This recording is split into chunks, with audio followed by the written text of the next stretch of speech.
Since joining Formula One in 2005, the Red Bull Driver Academy has got a bit of a bad reputation. It's kind of just become a bit of a meme how yet another Red Bull F1 driver has fallen by the wayside and been dropped. Brendan Hartley, Jean-Eric Vergne, Sebastian Buemi, Sebastian Bourdais, Pierre Gasly, Daniel Kvyat, Alex Albon. The thing is though, there are numerous ways to look at this situation, look at the Red Bull Driver Academy, many ways to analyse it, because it's not all bad. On the surface, there may seem to be lots of successes and lots of failures, but how do we define those two words? Like, is it that straightforward? Is the Red Bull Driver Academy a good or a bad place for young drivers? And you're not just going to be hearing from me, I've also got a few special guests to give their opinion too. So first of all, I made a poll on Twitter to see what you lot think. If you don't follow me already, at @TommoClassy_, what are you doing with your life? Question was, what is your perception of the Red Bull Driver Academy? Positive, neutral or negative? 43.7% of you say neutral, 30.1% say positive and 26.2% say negative. So neutral wins out, but all in all, there's no dominant out of the three. It's fairly evenly spread. Picked out a few comments as well. At RobL31 says, they have regularly promoted drivers too soon, Al-Jawsari, Gasly, Albon, and that has undermined the talent they're trying to develop. They should have looked outside of their academy when the junior drivers weren't ready and seem to have learnt their lesson this year. At Dan Castell says, it's a great academy and those who say otherwise need to understand that it's a professional sporting environment. It's not going to be all hugs and kisses. It's ruthless and only the strongest drivers make it to the top. And Nat Lou says, at least it's an academy that actually gives their drivers a go. Yeah, they can be ruthless, but at least they give them a shot. To be fair, actually, most comments on the poll were mainly positive, even though over a quarter of responders said they've got a negative sentiment. So, difficult. Now look, first and foremost, it is a huge amount of pressure and expectation to put on someone in their teens, which F1 drivers often are where they start in the sport, to expect them to jump in, be quick, to be able to handle all the pressure, not just the driving, everything that surrounds it. You need a special kind of mentality to put that to one side and be quick. That's a lot to ask of a kid. And that very humane ability to perform under pressure doesn't necessarily corroborate with your skill. Like, you can be quality, like you can be rapid under a hot lap, but when it comes to a race and the pressure, some people crumble quicker than others. Red Bull do seem more prepared than other teams to give their drivers a shot, but they are very, very prepared as well to snatch that shot away. And the problem is, even though they're given opportunities in the first place, if the driver's not ready and they take it away from them, that can do a lot more damage long term. I mean, Red Bull even go to the length of operating an entire second team. They bought out Minardi just to be their junior team, the stepping stone up to the main Red Bull team. Like, sure, Mercedes kind of use Williams as their proving ground. Ferrari have that relationship with Haas and Alfa Romeo, but none of the big teams have invested like Red Bull have truly into giving young drivers a shot. I think the Toro Rosso AlphaTauri team works great because it's a mid to low field team. There's much less expectation, there's much less pressure. I mean, it's still Formula One, so there's still a lot of pressure, but it gives these kids a chance to come in, no championship expectations, just do a job, prove your talent, and maybe you get a shot at the top. And generally speaking, I feel that most youngsters who come into that Toro Rosso AlphaTauri seat usually do pretty well. The problem usually comes in the transition from the junior team to the main team. But sometimes Red Bull, like, their hand is forced. I mean, when Daniel Ricciardo left, we know Christian Horner wasn't expecting that. He was hoping to keep hold of Danny Rick. They were pretty happy and set, which rightly so, because Daniel Ricciardo, Max Verstappen is a phenomenal driver combination. He left and Pierre had a great season at Toro Rosso, so it made sense for them to give him the opportunity to jump up to Red Bull. The question will always remain, was it Pierre not being ready? Was it the car? It's probably a combination of factors. It's never just one thing, is it? Also, we know now at the end of 2018, Kevin Magnussen was offered a Toro Rosso seat after a really strong season with Haas. Remember, Haas finished 5th in 2018. He had a great season for him. He turned it down. You can see why at the time. In hindsight, obviously that's a big mistake, but at the time Haas were, doing really well. But because Gasly got the call up to Red Bull, and Hartley had a really poor season at Toro Rosso. He was very unlucky at times, but also, generally speaking, he was nowhere near Gasly. Red Bull had to re-sign Kvyat, who they'd dropped, and they had to re-sign Albon, who was going to go to Formula E. So I do wonder if Kev had taken that seat, who he would have been alongside, Kvyat or Albon.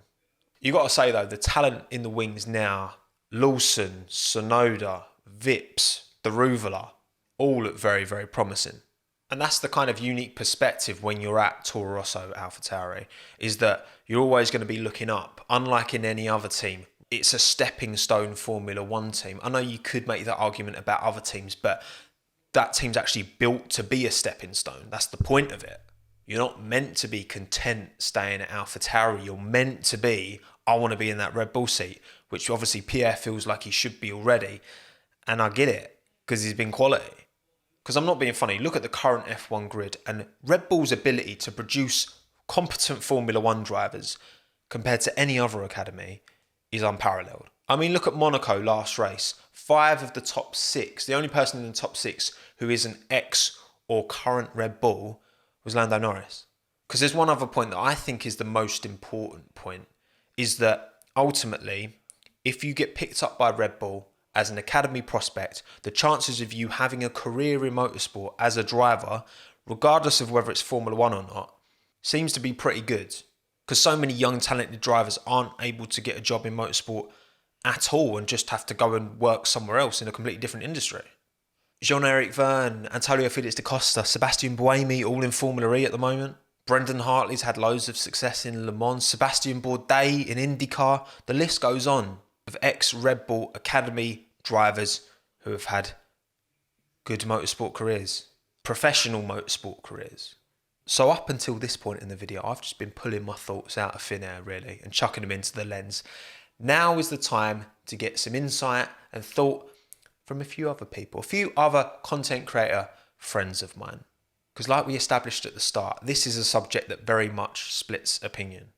So let's start with Mr. Aiden Millwood. Premium YouTube content, especially if you're a fan of dry, Walsall-based humour. Take it away, mate. I think their main problem is that they play favourite and tend to not nurture the others. Like, you need to be good and get results instantly, and if you're not, you're out. So there's no help for any of them. They're just expected to jump into a car and drive. And if Webber is to be believed, it sounds like a really toxic environment because they had Vettel that was their number 1, then Ricciardo, and now Verstappen. And over a fifth of the drivers on the grid have had some association with the team. And the more they promote and then drop back because they're not the current golden boy, as it were, puts a bit of a stain on the reputation of that academy. But you could argue it has been a success because they've got a world champion out of their academy, and McLaren's probably the only other one that can say that. And I think Aiden pretty much nails it on the head, doesn't he? Look, it's the reputation of all these drivers falling by the wayside. Even though there's so many success stories, it leaves a bit of a bitter taste when so many don't make it. I guess it's human nature to remember the negatives and focus on the negative stories more than the positives. Next, we've got Mr. Dre Harrison, Motorsport 101 podcast host. Quality chats across all subjects across most of the motorsport world. Would recommend. Long story short, Red Bull have had a couple of cases where their drivers have been unfairly treated by the system and their own rather ruthless style of management. But at the same time, I would also say they also got Max Verstappen, Sebastian Vettel and Daniel Ricciardo top tier level opportunities. And if you can get 3 elite level drivers into your sport in the space of a decade, the academy's done its job properly as far as I'm concerned. Not to mention many other factories, like Renault for example, not promoting a top tier guy since 2009, is walking proof that it's not a Red Bull problem, it's a sport problem and dealing with the issues of a sport that's only got 20 seats at any given time. It's a great point. It's like when you think the restriction there's only 20 seats in any given season, yet Red Bull have been able to produce so many elite level drivers. The lack of seat availability combined with a number of success stories, it's hard to not call it successful. Now, I did want to get someone on this video who's a big fan of a driver who some may say has possibly been let down by the Red Bull system. And yes, I understand I'm an Alex Albon fan, but we've got a Pierre Gasly fan here today. Kira Megan F1, take it away. Okay, so the Red Bull Junior programme, It's one that I'm really on the fence with because, you know, they've brought up some amazing names like Sebastian Vettel, Max Verstappen, Pierre Gasly. But at the same time, they have ruined some careers. Like Pierre Gasly, we could take Antonio Felix da Costa, Danny Kvyat, even Alex Albon, sorry Tommo. So it's just really difficult to love them when they've just ruined so many careers that had so much potential. And even looking at the current situation now, they have got so many junior drivers within their realm that it's probably like a 1 in 20 chance you're actually going to make it up to Formula 1 with Red Bull. But then when you get there, it's another hurdle for you to actually be able to stick it out there and for them to not mess you around. So for me, I'm really on the fence. You know, I personally wouldn't put myself in the Red Bull Junior program. And when I look at a young talent sign for them, I'm worried. So if that's not a sign for how I feel, I don't know what is. I get it, Kira. I feel your worry towards these young drivers coming up. I guess it's expectations, isn't it, really? Like, we know that all of these young kids are going to be going for the top step, but maybe one of them, probably none of them, will make it through opportunity, through politics, through circumstance. Question is, can Red Bull really ruin the career of someone that, well, they've given them that career? I mean, they kind of can in a way. I get both sides of the argument for sure. Next, we're going across the pond to my good friend Nolan Sykes of Donut Media, resident Donut Media F1 head. I wanted to get his perspective on the situation. All right, Tom, I'm not going to pretend to know any more about the Red Bull Driver Academy than you do because I don't. I'm just being honest. But looking at the list of graduates, you know, you got guys like Vettel, Ricciardo, Kvyat, Albon, Verstappen, and Gasly. Like, that's already like a killer's row of drivers. And if it wasn't for the curse of the second Red Bull seat, like, I think a lot of those names would be held in even higher regard than they are now. But then you go down to the Toro Rosso and AlphaTauri list as well, like Scott Speed, Sebastian Buemi, Jean-Eric Verne. Like, it's clear that the junior team program works. Like, you got a lot of great names in this list. So I think it's only when a graduate makes it to that second seat that things become a little complicated, right? Something happens when a driver goes to Red Bull. I definitely agree that the portion of AlphaTauri Toro Rosso drivers who do well and go on to do great things outside of Formula One is very high. I mean, imagine an alternative universe where Scott Speed was unreal in that Toro Rosso early doors. And, you know, imagine 6-time Scott Speed World Championship. That would have been lovely, wouldn't it? Couple more opinions and we're getting on to the proper expertise now, okay? It's been fan opinions up till now, but I've drafted in Mr. Driver 61, Scott Mansell, driver coach, actual racing driver, to see what he thinks. So I think the first thing to say is that any kind of academy that can offer financial support in the very expensive world of motorsport is going to be beneficial to a driver and opens up motorsport to more drivers that might not necessarily have all of that family money that is necessary to get to F3, F2 and eventually Formula One. However, the question about whether Red Bull nurtures its drivers is a difficult one.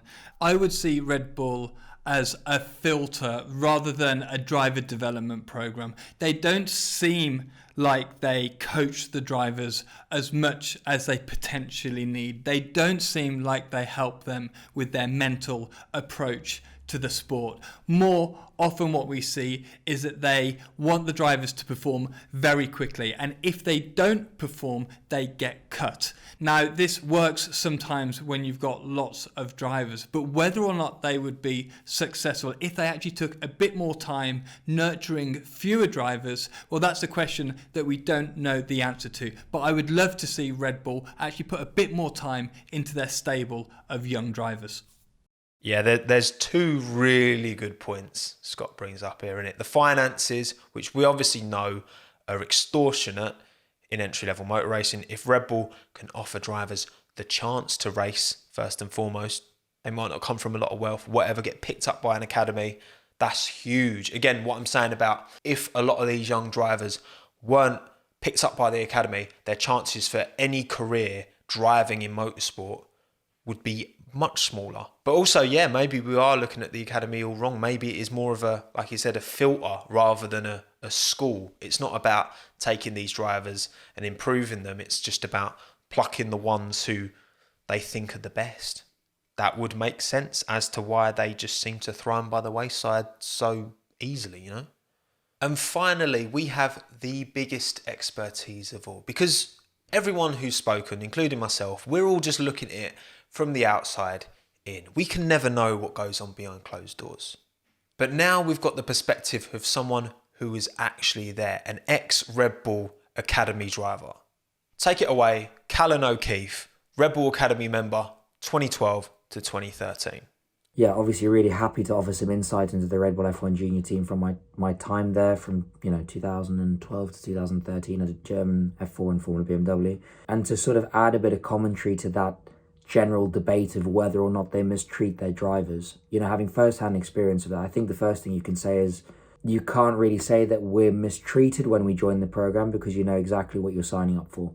And my first experience of the program was meeting Dr. Marco at Silverstone at the 2011 British Grand Prix.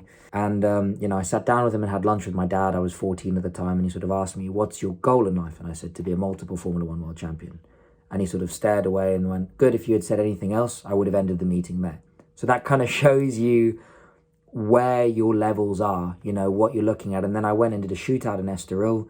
I was told I wasn't allowed to drive a single-seater. I was meant to go straight from karting to show my level of ability. And the reference driver they compared us to, there's actually a few other drivers there. Alex Albon was there, people like that. But the driver they compared us to was Daniel Kvyat, who was winning races in Formula Renault at the time. So they weren't looking for someone they could nurture or create into a Formula One world champion. They were looking for the next ready-made product. That is the ethos of the program. There's no structure in terms of, let's say, development of you're struggling will help. It's more, assessment based, I would say, or certainly from my experience it was. And it was, okay, are you good enough? Are you going to be good enough in the time frame we need you? And if not, we're going to find someone who will be. That's harsh. I agree. I felt the brunt of that. But equally, it's not understated. It's very much the tone throughout there. So Formula One is a tough business by any means, not just Red Bull. It's ruthless, it's results driven, there's a lot of money going into it, and there's a lot of teams behind that single individual in Formula One, and also all the way through motorsport, all the way down to karting. I can see why there's that misconception of drivers being mistreated, but in a sense you can't really argue that you're being mistreated if you're fully aware of what you're signing up for. And that would be my argument to the people that say that. Obviously, from my side, I would have loved more support. I would have loved someone to help pick me up when I was at that low point in my career, but that was never promised. The deal was I won races and they'd take me to Formula One in the quickest time frame possible.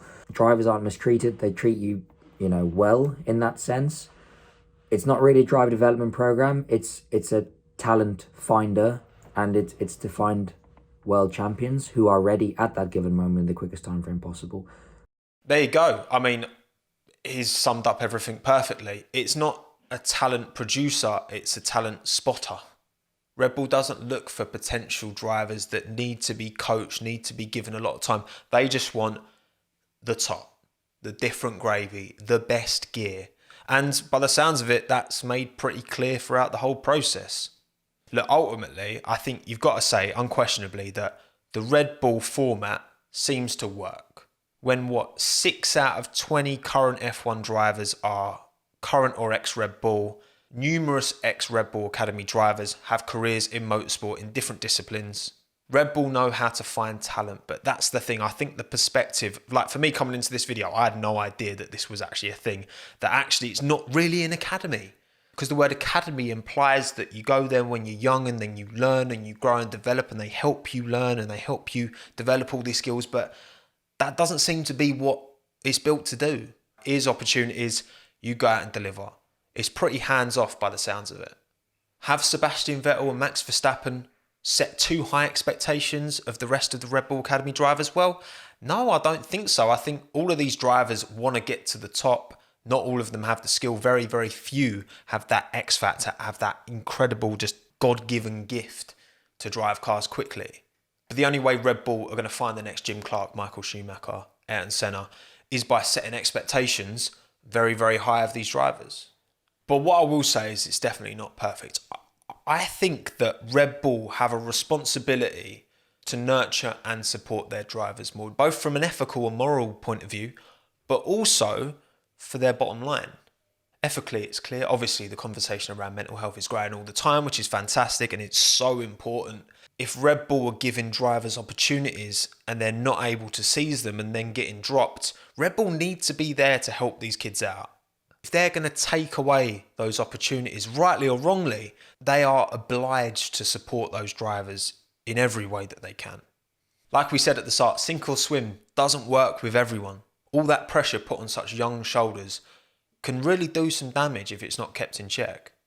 I don't necessarily disagree with the system that, look, pressure's on, you got to deliver, otherwise you're dropped. Look, it is professional sport and you want the best of the best. A lot of these drivers come from very sheltered upbringings because they've had to miss so much school because of karting, which is mad. Like the stories you hear that Lando's told about how much school, like it's crazy. And to not give these drivers the human support isn't good enough, I don't think.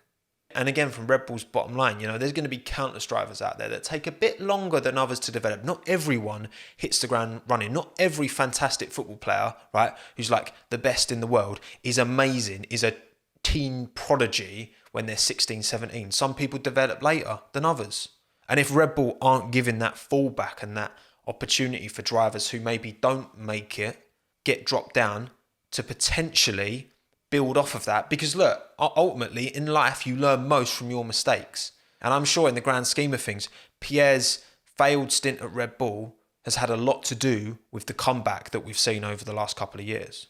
If you ask me, nurture is as important as nature in creating a quality athlete. Doesn't matter what sport it is. Both have to go hand in hand. You can't just be born with it. I've played football with countless people who technically were phenomenal, could have easily made it professional, but didn't have the mindset, didn't have the attitude, didn't have the approach. But anyway, that's me done. That was a long one. Thank you all for watching. I hope you enjoyed. Thank you as well to all of the guests who came along to feature on this video. I've got links to everyone in the description as well. There were cards on the video. Please be sure to check them out. Special thanks to Scott, who came on himself and got Callan to come on as well. Thank you, Scott. Driver61, boss man. But yeah, my name's Tommo. Thanks again for watching. Don't forget to like and subscribe, notification bell, all that classic YouTube boring stuff that we put at the end of the videos. Thanks again. Have a good one. Ta-da.